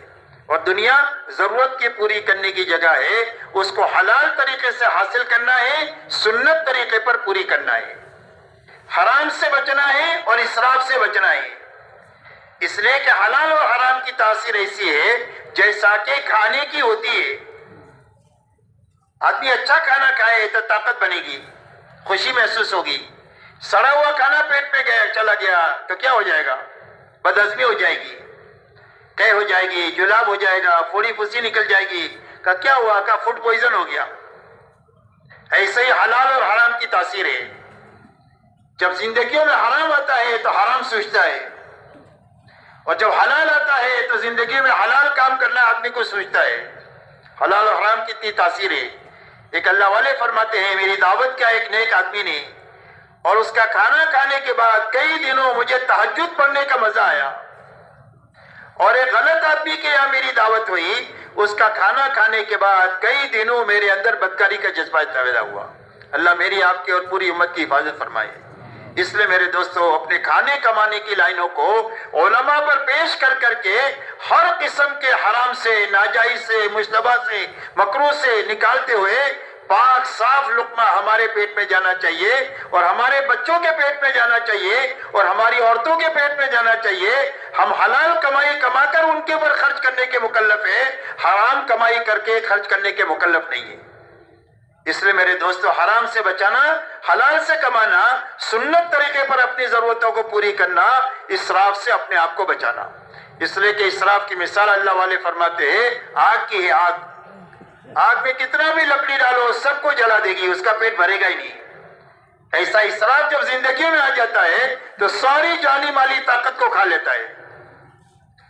نہ دعوت کے لیے بچے، نہ عبادت کے لیے بچے، نہ اخلاق کے لیے بچے، ساری جانی مالی طاقت کھا لیتا ہے۔ بوڑھے ماں باپ کو سنبھالنے کے لیے نہیں بچتی ہے، یہاں تک کہ فرض نماز پڑھنے کے لیے وقت نہیں بچتا۔ اسراف اتنی زندگی کو کھا لیتا ہے۔ اس لیے اسراف کی اجازت نہیں ہے۔ اسراف سے اپنے آپ کو بچانا اور سنت طریقے پر اپنی زندگیوں کو لانا۔ سنت میں برکت ہی برکت ہے، سنت میں رحمت ہی رحمت ہے، سنت میں حفاظت ہی حفاظت ہے، سنت میں سب سے زیادہ اللہ سے قرب پیدا کرنے کی طاقت اللہ نے رکھی ہے۔ اس لیے اپنی ضرورتوں کو اس طریقے سے پورا کرنا۔ اسی کے ساتھ میں جب یہ چار لائنیں ٹھیک ہوگی، جب کلمہ بنے گا، جب عبادت کی لائن ٹھیک ہوگی، جب معاشرت کے لائن ٹھیک ہو جائے گی، اور جب ہماری معاملات کی لائن ٹھیک ہو جائے گی، اب ہماری زندگیوں میں اخلاق کے پھل لگیں گے۔ 5ویں نمبر پر جا کر زندگی میں اخلاق آتے ہیں، یہ چار لائنیں ٹھیک ہونے کے بعد میں، ورنہ تو اغراض ہی ہوتی ہے۔ اور جب اخلاق زندگی میں آئیں گے تو پوری دنیا اسلام کی طرف ایسے آئے گی جیسا بھوکا کھانے کی طرف آتا ہے، اور پیاسا پانی کی طرف آتا ہے، اور دھوپ میں چلنے والا چھاؤں کی طرف آتا ہے۔ ایسی ساری انسانیت دین کی طرف اور اسلام کی طرف دوڑ کر آئے گی، اور دنیا کا کوئی بھی پروپیگنڈا ان کو حق کی طرف سے آنے سے روک نہیں سکتا ہے۔ اسی لیے دنیا میں دین جو چلا ہے وہ طاقت کے زور پر نہیں چلا ہے، بلکہ ایمان اور اعمال اور اخلاق کے راستے سے چلا ہے۔ صحابہ دنیا میں جو پھرے ہیں وہ ایمان کے ساتھ، اعمال کے ساتھ اور اخلاق کے ساتھ دنیا میں پھرے ہیں، جو ساری انسانیت کے قلوب کو اسلام کی طرف متوجہ کیے۔ اس لیے میرے دوستو اپنی اخلاقی زندگی کو اچھے سے اچھی بنانا۔ اخلاق کے بارے میں یہ فرمایا اکملکم ایمانا احسنکم اخلاقا، فرمایا تم میں سب سے زیادہ کامل ایمان والا وہ ہے جو تم میں سب سے زیادہ اچھے اخلاق والا ہے۔ اور اخلاق کا خلاصہ فرمایا کس میں ہے؟ فرمایا کسی کو ہم سے تکلیف نہیں پہنچے، سب کو ہم سے راحت پہنچے، اپنوں کو، پرایوں کو، سب کو، ساری انسانیت کو ہم سے راحت پہنچے۔ ہماری کسی کے ساتھ کوئی دشمنی نہیں ہے، ہماری کسی کے ساتھ کوئی دشمنی نہیں ہے۔ ہم اللہ کو چاہتے ہیں، اللہ کے نبی کو چاہتے ہیں، ان کی لائی ہوئی زندگی چاہتے ہیں، اور ساری انسانیت کے لیے ہم بھلائی چاہتے ہیں کہ ساری انسانیت جہنم کے عذاب سے بچ جائے، اور ساری انسانیت جنت میں داخل ہو جائے، اللہ کی ناراضگی سے بچ جائے، اور اللہ کی رضا والی زندگی حاصل کر لے، اللہ کی رضا والی موت مرے۔ یہ ساری انسانیت کے لیے ہم چاہتے ہیں، ہماری کسی کے ساتھ کوئی دشمنی نہیں، اس لیے ہر ایک کے ساتھ میں ہم بھلائی کریں گے۔ اور اخلاق کا خلاصہ حضور صلی اللہ علیہ وسلم نے چند باتوں میں بتایا ہے۔ آپ یہ فرماتے ہیں کہ جو تمہارے ساتھ برائی کرے اس کے ساتھ بھلائی کرو، جو تمہارے پر ظلم و زیادتی کرے اس کو درگزر کرو، معاف کرو، اس لیے کہ معاف کرنا آسان ہے، بدلہ لینا مشکل ہے۔ ایک آدمی نے آپ کو تماچا مارا، تو کوئی اتنا ہی ناپ کے تماچا مار سکتے ہیں؟ اگر آپ نے زور سے مار دیا تو آپ کا شمار ظالموں میں ہو جائے گا۔ کس میں ہو جائے گا؟ ظالموں میں۔ ایک مرتبہ حضرت صدیق اکبر حضور صلی اللہ علیہ وسلم کے ساتھ تھے، سامنے سے ایک دوسرا آدمی آیا، غلط آدمی، اس نے آ کر کے حضرت صدیق اکبر کو بلا بینا کہنا شروع کیا۔ صدیق اکبر خاموش ہے، حضور صلی اللہ علیہ وسلم ہنس رہے۔ تھوڑی دیر کے بعد صدیق اکبر نے جواب دینا شروع کیا تو آپ وہاں سے چل دیے۔ تو صدیق اکبر نے حضور سے پوچھا کہ اللہ کے نبی وہ مجھے کہہ رہا تھا تو آپ ہنس رہے تھے، اور جب میں نے جواب دینا شروع کیا تو آپ چل دیے یہاں سے۔ تو فرمایا جب تم چپ تھے تو تمہاری طرف سے فرشتہ جواب دے رہا تھا، اور جب تم نے جواب دینا شروع کیا تو مجھے یہ خطرہ ہو گیا کہ کہیں تمہاری طرف سے زیادتی نہ ہو جائے۔ کیا نہ ہو جائے؟ زیادتی۔ اس لیے کہ بدلہ لینا بہت مشکل ہے اور معاف کرنا بہت آسان ہے۔ جب ہم ایک دوسرے کو معاف کریں گے اور درگزر کریں گے تو اللہ بھی ہم کو معاف کر دیں گے۔ اللہ سے معافی لینے کا راستہ اللہ کے بندوں کو معاف کرنا ہے، اللہ کے بندوں کو درگزر کرنا ہے۔ اس لیے فرمایا جو تمہارے پر ظلم و زیادتی کرے اس کو درگزر کرو۔ فرمایا جو تمہارے ساتھ رشتہ داری کو توڑے اس سے رشتہ داری کو جوڑو، جو رشتہ داری توڑے اس کے ساتھ رشتہ داری جوڑو۔ اس لیے کہ صلہ رحمی کا مسئلہ تو بہت اہم ہے۔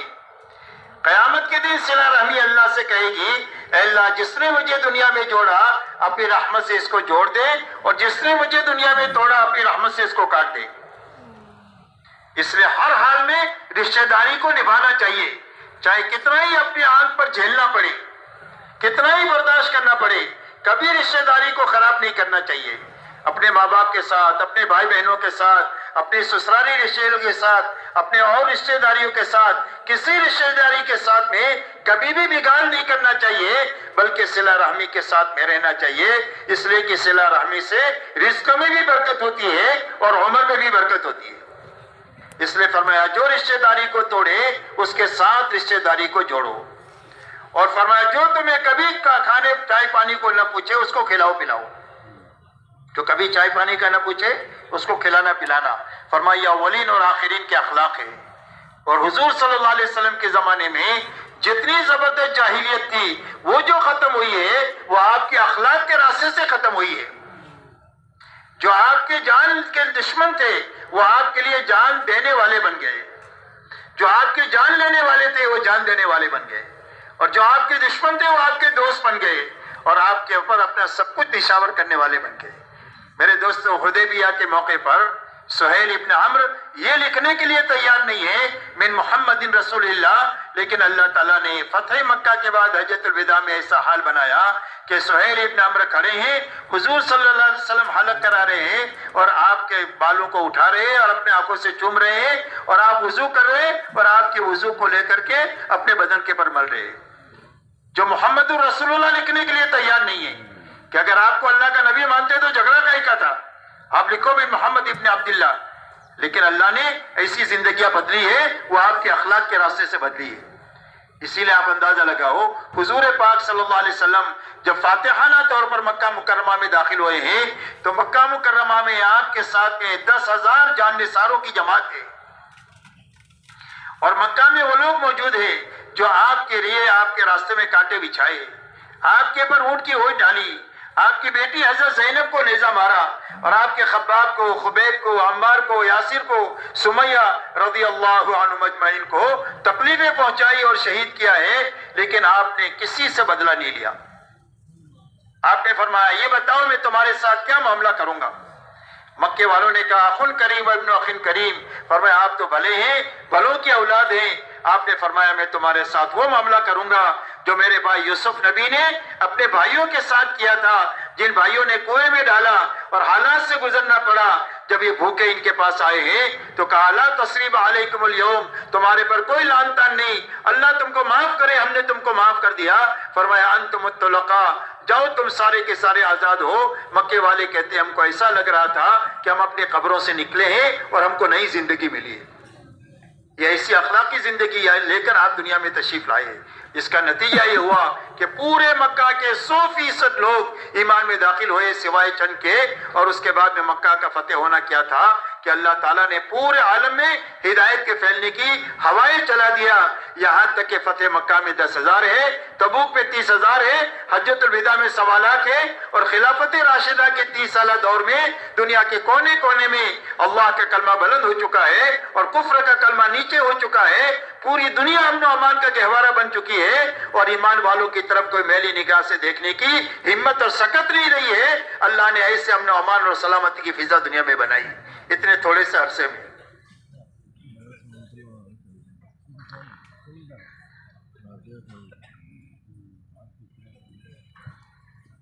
اس لیے میرے محترم دوستو، اپنے اخلاقی زندگی کو اچھے سے اچھی بنانا، اس لیے کہ پوری دنیا کے سامنے جو چیز آئے گی وہ ہماری معاشرت آئے گی، ہمارے معاملات آئیں گے اور ہمارے اخلاق آئیں گے۔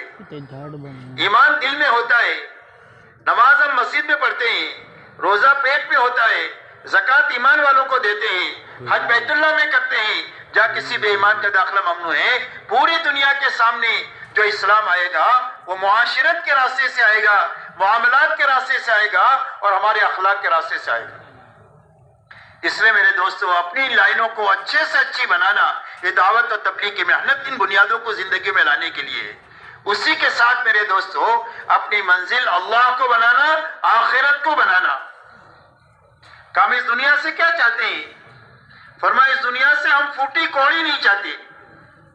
ملک والوں کو ملک مبارک، وزیروں کو وزارت مبارک، مال والوں کو مال مبارک۔ ہم کو کسی سے پھوٹی کوڑی نہیں چاہیے اور ہم کو اقتدار بھی نہیں چاہیے۔ ہم اللہ چاہیے ہمیں اور ہمیں آخرت چاہیے۔ حضور پاک صلی اللہ علیہ وسلم نے اس امت کو آخرت کی بنیاد پر اٹھایا ہے، ملک و مال کی بنیاد پر اٹھایا ہی نہیں ہے۔ حالانکہ آپ کے علم میں یہ بات تھی کہ آپ کی محنت کا انجام یہ ہوگا کہ بڑی بڑی طاقتیں زیر ہوگی اور حق کی طرف آئے گی، لیکن اس کے باوجود آپ نے اپنی امت کو ملک و مال کی بنیاد پر نہیں اٹھایا۔ آپ اندازہ لگائیں، جب بے کسی اور بے بسی کے حال میں آپ ہجرت فرما رہے ہیں، اس وقت میں سراقہ ابن مالک نے جب آپ کا پیچھا کیا تو آپ نے یہ فرمایا، اے سراقہ، اس وقت تیرا کیا حال ہوگا جب کسریٰ کے کنگن تیرے ہاتھ میں ہوں گے۔ یہ بشارت تیرے حضور صلی اللہ علیہ وسلم، آپ کے علم میں یہ بات تھی۔ عدی بن حاتم آپ کے پاس میں آئے تو عدی بن حاتم آپ نے پوچھا کہ عدی اسلام کیوں نہیں قبول کرتے؟ تو عدی نے کہا کہ میں دین پر ہوں۔ فرمایا تیرے دین کو میں تجھ سے زیادہ جانتا ہوں، تو تیری قوم کا جو مال کھاتا ہے تیرے دین میں حلال ہے؟ تو شرم کے مارے نگاہ جھک گئی۔ پھر آپ نے فرمایا میں بتاؤں تم کیوں نہیں قبول کرتے؟ تم اس لیے قبول نہیں کرتے ہو کہ تم دیکھتے ہو کہ ہماری چاروں طرف کمزور لوگ ہیں کہ جن کے پاس کپڑے نہیں ہیں پہننے کے لیے، ایک دوسرے کی اوٹ پہ بیٹھتے ہیں تاکہ سطر نہ کھلے، ان کے پاس کھانا نہیں ہے، سب کی سب بھوک کی وجہ سے گر جا رہی ہے، ان کے پاس سواریاں نہیں ہیں کہ 10 سوار ایک ایک سواری پر باری باری سوار ہوتے ہیں، یہاں تک کہ پیر پھٹ گئے تو چترے باندھ کر چل رہے ہیں، اور تم بڑے آدمی ہو، تم سوچتے ہو کہ ان کمزوروں کے ساتھ ہم کیسے رہیں۔ آپ نے فرمایا عدی یہ ہماری کام کی ابتدا ہے، اللہ ایک دن وہ لائے گا کہ اس مدینہ میں سارے زکوٰۃ دینے والے ہوں گے، کوئی بھی زکوٰۃ کا لینے والا نہیں ہوگا۔ ایک دن اللہ ایسی خوشحالی کے حالات لائیں گے۔ اور یوں فرمایا اس وقت میں تم ہماری کمزوری اور بے بسی دیکھ رہے ہو اور چاروں طرف دشمنوں کی یرغمال ہمارے پیچھے دیکھ رہے ہو، لیکن اللہ اس کام سے دنیا میں وہ امن و امان لائیں گے کہ ایک لڑکی صنعاء سے چل کر مکہ مدینہ آئے گی، نہ اس کو اپنے زیورات کی چوری ہونے کا خوف ہوگا اور نہ اپنے عصمت کے لوٹنے کا خوف ہوگا۔ دنیا میں ہمارے کام سے اتنا امن و امان آئے گا، دنیا میں اتنی سلامتی آئے گی کہ ایک آدمی عراق سے لے کر مکہ مدینہ آئے گا، پوچھا جا گیا کیسے پایا لوگوں کو؟ فرمایا میں نے لوگوں کو ایسا پایا کأنہم من اب و ام واحد، میں نے ان کو ایسا پایا جیسے ایک ہی ماں باپ کی اولاد ہے، کوئی جھگڑا نہیں، کوئی تیری نہیں، کہیں مجھے اجنبیت محسوس ہوئی، مجھے ایسے لگا کہ میں اپنوں سے نکل کر اپنوں میں آیا ہوں، ایسے یا ایسا حالات پیدا ہوں گے۔ اور یہ فرمایا